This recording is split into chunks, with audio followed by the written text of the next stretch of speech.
முன்னொரு காலத்தில் சிவபெருமான் ஒரு யோக நிஷ்டையில், அதாவது கடும் தவத்தில் ஆழ்ந்திருந்தார். நீண்டகால தவத்தின் வெப்பத்தால் அவரது நெற்றியிலிருந்து ஒரு துளி வியர்வை பூமியில் விழுந்தது.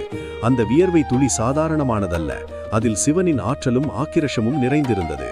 பூமியில் விழுந்த அந்த துளி ஒரு அழகான சிவந்த நிற குழந்தையாக மாறியது.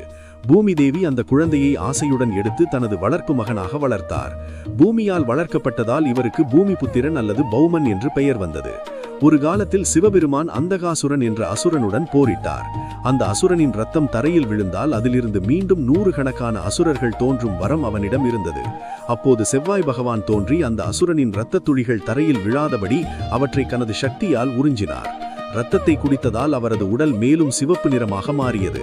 இதனால்தான் அவர் இரத்தவர்ணன் என்றும் அழைக்கப்படுகிறார். பரத்வாஜ முனிவரின் வழிகாட்டுதலில் செவ்வாய் கடும் தவம் புரிந்து சிவபெருமானிடமிருந்து நவகிரகங்களில் ஒருவராக இருக்கும் கிரகப் பதவியையும் மங்களன் என்ற பெயரையும் பெற்றார்.